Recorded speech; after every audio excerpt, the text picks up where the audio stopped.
Hiya naman kayo sa inyong kapwa Pilipino.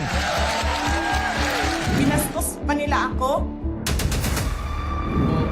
What is the law and what Pakinggan ng proceeds of the illegal drug trade ng Duterte. The law enforcement, the highest law enforcement official being head of PNP. Yeah. Now you're hiding this scoundrel, this fugitive. Ako po ay isang proponent ng malayang pamamahayag, pananalita, freedom of expression. Marami akong napapansin, marami akong na-observe na mga iba't ibang vlogger, iba't ibang political analyst, government official. Pag-intindi sa politika natin ay nakabase sa pagiging pro-China. Even if sabihin nilang sila ay pro-Filipino, mas namamayani sa kanila yung pagiging pro-China. Bakit po? Kung makikita nyo po, marami mga statement na maririnig tayo sa iba't ibang mga maimpluwensyang tao. Ang sinasabi nila, yes, we are pro-Filipino. Pero kapag ka inalam mo at tinanong mo at kinalatis mo ang kanilang mga statement, ang lagi nila paulit-ulit na sinasabi, oo, mahina ang Pilipinas. Remember, ano po ba importante?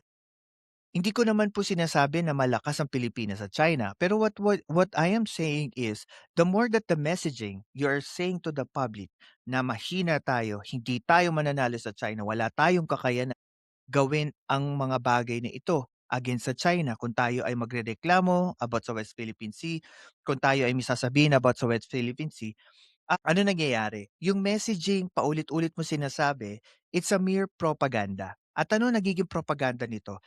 Napapasok sa ating pag-iisip, sa pag-iisip ng mga Pilipino na talaga mahina ang Pilipinas. Tatandaan niyo po, ang Pilipinas po ay hindi mahina. Yes, panglabas na kaanyuan. Mahina ang Pilipinas. Bakit? Kasi ang sinasabi nila is that wala tayong kanyon or wala tayong mas malalaking barko. Totoo yun. Ang pakikipaglaban kahit po sa West Philippine Sea, yung nakikita natin sa karagatan. Ang sukatan kung tayo ay mahina o hindi. Meron po tayong diplomasya, meron din pong social media. Maraming paraan para tayo ay lumaban sa bansang China.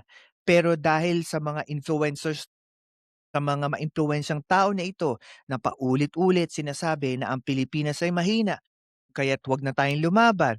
Ang napanalunan natin sa Arbitral Award noong 2016 ay papel lamang at hindi na kailangan pang ipaglaban. Ito yung mga example o halimbawa ng mga sinasabi nating nagbabalat kayong pro-Pilipino, pero technically pro-China. Kaya nga sinasabi ng iba, ito na yung makabagong porma ng mga makapili. Nagbabalat kayong pro-Pilipino pero hindi naman